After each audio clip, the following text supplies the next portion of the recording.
Good evening, creeps. This is PFCX inviting you to visit the Mystery Playhouse. Tonight our story is about a ticking clock. A rather common thing, and yet a clock has great dramatic possibilities. For example, undoubtedly at this very moment in some hospital waiting room, a clock ticks in rhythm with the anxious footsteps of some expectant father. Or perhaps somewhere in the world, a clock ticks away the last 60 seconds of a condemned man's life. Well, tonight's story, written by Clarence Hill and entitled Beautiful Silence, is about a man to whom a ticking clock meant frustration, terror, and madness.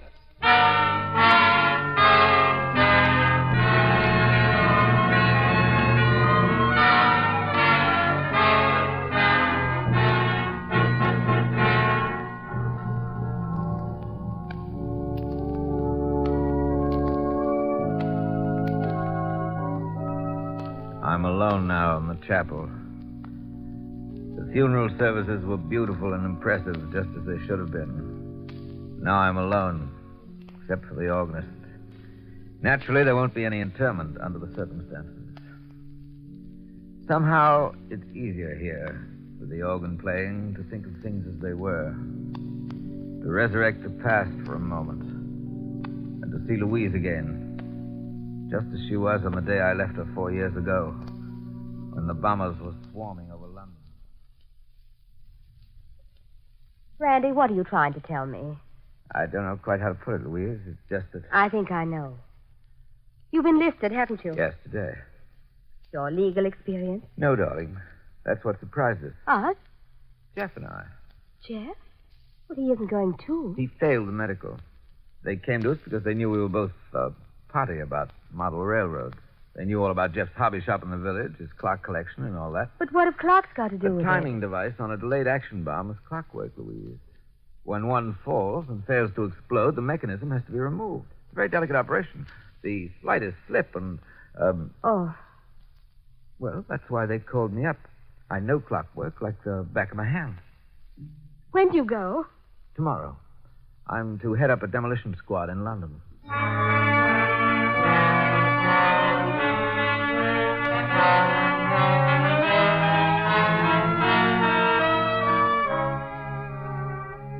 I left the next day and thanked God that Jeff could stay behind in Chenoweth and look out for Louise. I don't suppose I saw Louise more than a dozen times during the next 3 years, but just knowing that Jeff was with us seemed to make it easier. My luck held out amazingly well until the day Corporal Hadley and I took on a 500-pounder near a church in the East End. Hey, there we are. Got the nose uncovered, Captain. Good. Let me see. Looks like she's going to be a sticker. Twisted up a bit, eh? Right. Give me the stethoscope, will you? Here you are, sir. Thank you. That's it. Right now, please. Good Lord. What's the matter? It's not buzzing, it's ticking. Oh, I thought it was a new one. Listen. Right here in the nose. Blimey. Like a bloomin' alarm clock. That nose is fused right into the casing.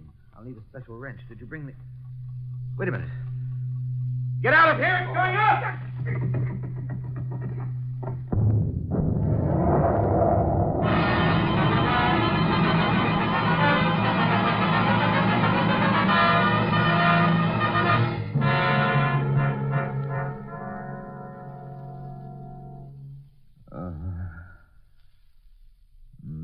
All right, Doctor. I don't know yet, Mrs. Graham.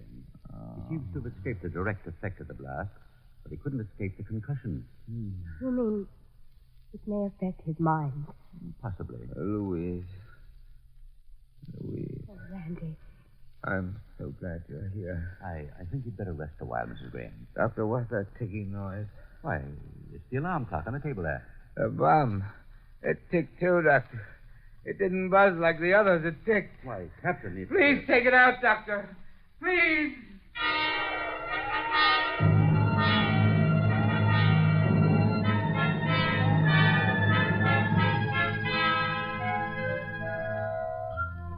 From that moment, I knew the bomb had left its mark on me. The sound of that ticking clock had brought it back. The bomb was there again in all its ugliness. I could hear it there in the room with me. Ticking.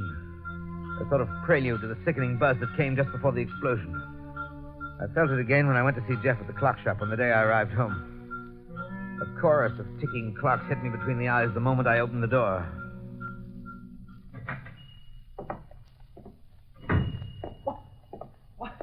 Randy, old boy. It's good to see you. By Jove, you're looking better than ever. Thank you, Jeff. It's good to see you, too.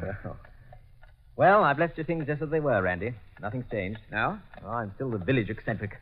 Clocks, model trains, same as when you were... What's the matter, Randy? Jeff, let's go into the back room. Why, of course.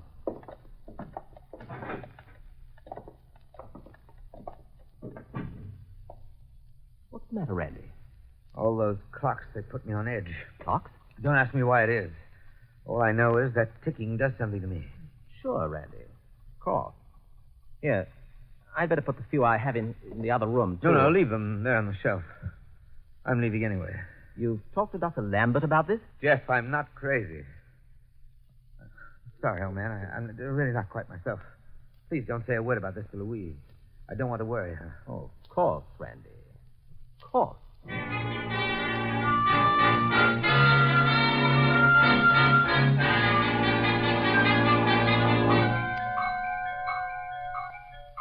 That first day at home, I was jumpy, and it was hard to conceal my annoyance at the sound of the clocks in the house. I thought it best not to mention it, however, until the second night. I sat in the library with Louise and Jeff. Louise, I was just telling Randy it might be a good idea for him to run up to the Lake District for a while, or perhaps somewhere on the South Coast. Nonsense. I feel tip-top. I think Jeff's right, dear. You've certainly earned a rest. Sherry, Jeff? Thanks. I'll have a glass, too, if you will, Louise. Darling, do you really think you'd better? Perhaps a glass of lemonade. Good idea. Oh, please don't be silly, Louise. You can't be too careful, you know. You can't ignore the doctor, Randy. The doctor? Now, look. Please understand, I was not struck by the bomb. I wasn't even touched. Now, please pour me some sherry. Very well, Randy. Hope that's settled. Randy, it's not that you weren't struck by the bomb. There could have been other effects. Excuse me a moment. Where are you going? I just thought I'd put that clock in the other room. Where is it? Clock? But, Randy, there isn't any clock. What do you mean? There isn't any clock. But, Randy, darling, Jeff. Jeff, you can hear it, can't you?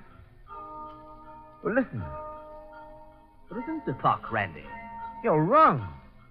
You're both wrong. I can hear it. Randy. Oh, Randy. Come on, Randy. Let's take a walk in the garden. Let eh? go of my arm, please. Don't humor me, Jeff, please. Am I wrong, Jeff?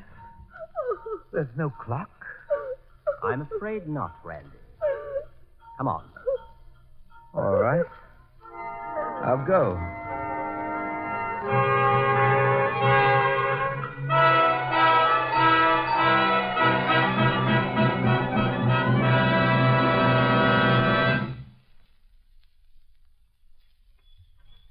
Feel better, Randy? Jeff, I tell you it was there. I could hear it. Do you hear it now? No, it's gone. You've got to get hold of yourself, Randy. This can be serious. You've been through a terrible experience. But I wasn't hurt. How do you know? Shock can do horrible things to a man's mind. You don't know what you're saying. Oh, I do know what I'm saying. Come on. Let's sit here in the arbor for a minute. Come, let me help you. I'm all right, Jeff. Thank you. Now, you asked me what you can do. You can take care of yourself, for one thing, instead of pretending you're just as good as you ever were. But, Jeff... You can go where you'll get proper care, somewhere in the country where it's peaceful and quiet, where you can relax and give those scars a chance to heal. You're a sick man, Randy. It's going to take time and rest and silence. Jeff, listen. You can hear that, can't you, Jeff? Listen. You see, there's something ticking here somewhere. No, Randy. But there is, Jeff, there is. Now, listen to me, Randy. You're not being fair to Louise. You've got to think of her. I hear it, I tell you. You're out of your mind. Jeff, I'm afraid. I'm afraid. Will you do as I say? Will you be sensible about this thing and let us commit you Yes, to I'll do anything. Just take it away, Jeff. Take it away. All right, Randy. I'll have the papers for you to sign tomorrow.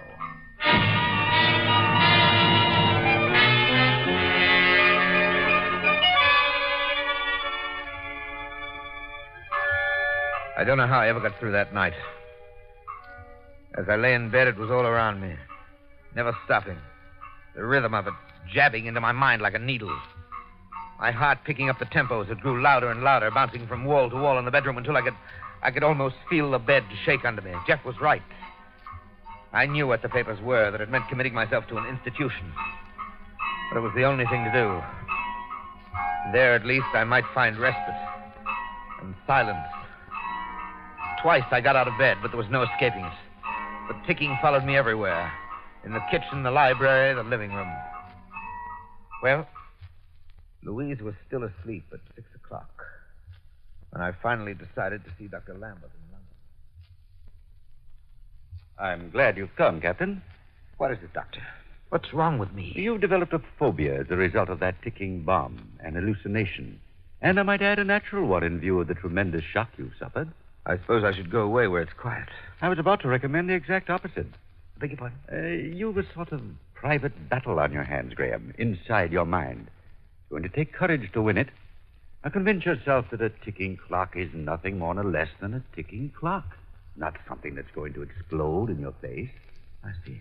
It's a kind of a military principle, you know. Seek out the enemy and attack him. Will you give it a try? All right. I'll do it.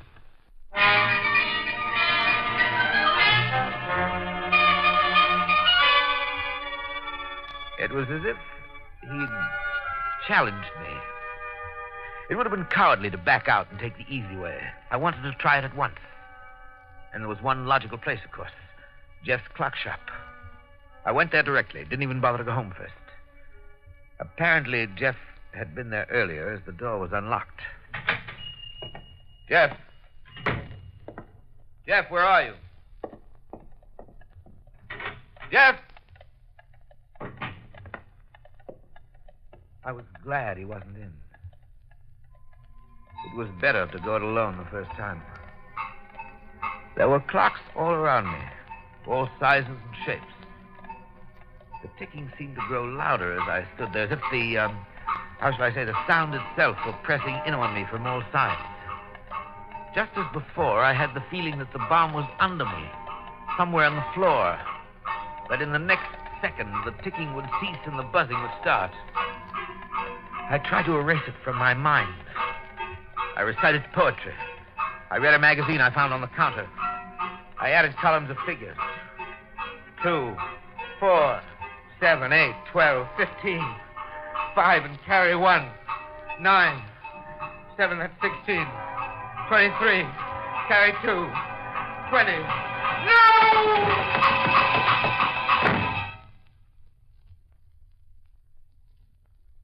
I slumped in a chair in the back room, exhausted. It was quiet there in the back room. No clocks. Then, all of a sudden, something hit me between the eyes. No clocks. The long shelf over the work table, filled with old alarm clocks 2 days before, was empty. My mind began to whirl with thoughts. Horrible, ugly thoughts. It took me 10 minutes to get to the grape arbor in the garden and 5 more to pull up a loose plank in the flooring. There, between the floor studdings, was an alarm clock. The nightmare I had lived through during the past 2 days suddenly took on a purpose. A terrible purpose. The house was empty, naturally. Louise and Jeff were together somewhere. Well, behind a row of books in the library, I found another clock and another in the drawer of the night table in our bedroom. Everything fitted together now. Not know the doctor, Randy. Horrible things to a man's mind. Randy, there isn't any clock. There's no clock, Randy. There's no clock in this room. No, there was no doubt now. My beloved wife and my best friend were trying to drive me mad.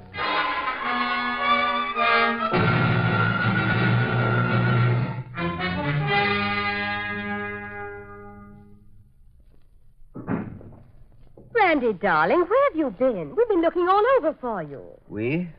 Oh, Jeff and you. But, Randy, you worried us half to death. Whatever made you leave the house in the middle of the night? Wasn't the middle of the night. It was 6 o'clock in the morning. Well, where did you go? I went to see Dr. Lambert. What did he tell you? Just what you did. What? Why go through it again? Randy, is there something about all this that you haven't told me? What could I tell you that you don't know? Oh. What did Dr. Lambert say? Said that I'm in a dangerous condition. It seems I have hallucinations. You see, Randy? We were right, weren't we? Not entirely. Oh? He doesn't think it advisable to commit me. To go away. Apparently, there's still hope. That's wonderful, Randy. Yes, isn't it? He says the best defense against this sort of thing is a strong attack. Well, that's odd. What does he mean? I don't know. But how can you... I said I don't know. Is that clear? I simply don't know.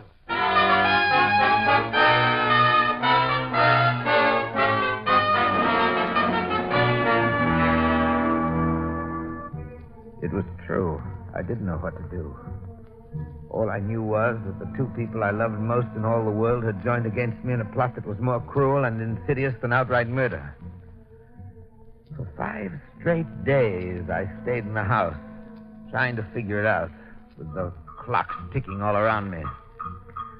I let them tick. I didn't want to disturb their plans in any way, to indicate that I had any idea what lay behind their patronizing solicitude, their poisonous pampering, designed only to make me feel more and more like an invalid. Then on the 6th day, I ran across an item in a London paper. Something had happened in Dover, and it gave me an idea. A wonderful idea. I knew now precisely what I was going to do.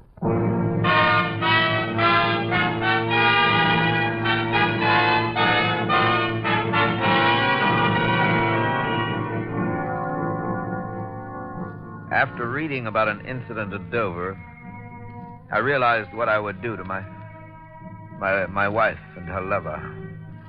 I went to Dover, found a cottage in the very heart of the district that had been hardest hit by the cross-channel bombing. It took me a week to make preparations, to secretly assemble the ingredients of a time bomb, a special handmade variety with a good loud ticking. Then I invited Louise and Jeff to join me. But how do you know you're completely cured, Randy? Why so, old man? No difference between a mental wound and a bodily injury, you know. You might have a relapse, Randy. A relapse? I soon made an excuse to leave the cottage. Gave them time enough to plant their infernal clocks, to arrange my relapse. When I returned... Randy, what do you suppose causes these shells to explode after lying in the earth for months? Hard to say.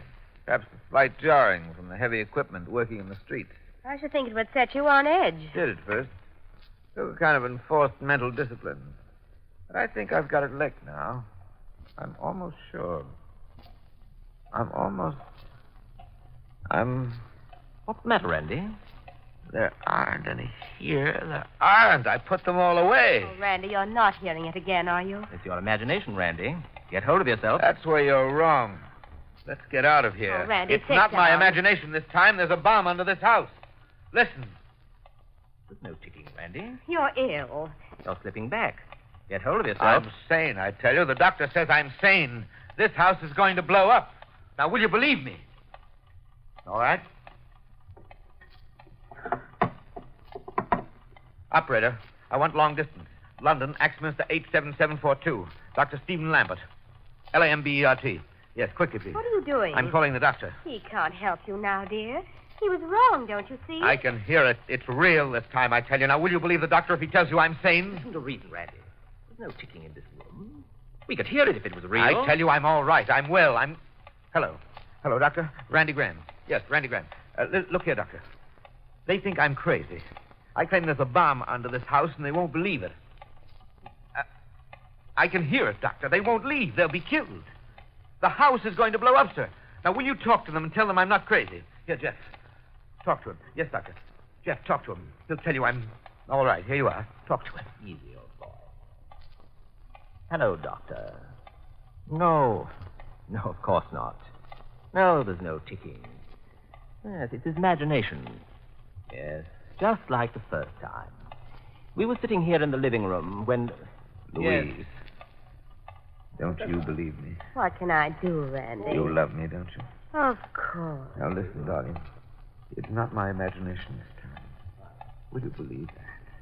There's a bomb under this house. You're ill, Randy. Listen, Louise, listen. Do you hear that? That's a bomb. Will you believe me? No. All right, you can stay here and die. I've done all I can. Goodbye, Louise.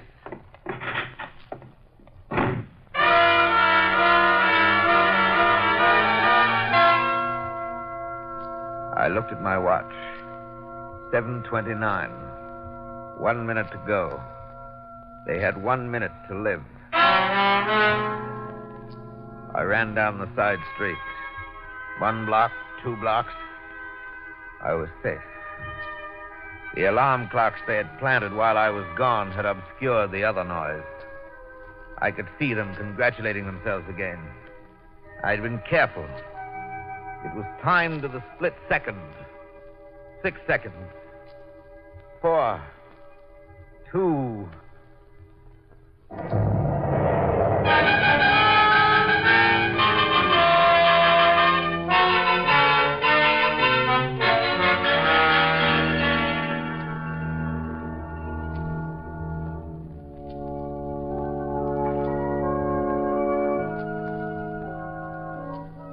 Yes. I'm alone here in the church now. It's over and done with. The Dover correspondents reported another bomb accident. That was all. I still love her. I know. I can love her better remembering her as she was. Thinking of her. I was just quiet to think in. No ticking clocks. Just silence. Beautiful silence. No hallucinations. No papers to sign. No Jeff. No Louise. What? No. No. No.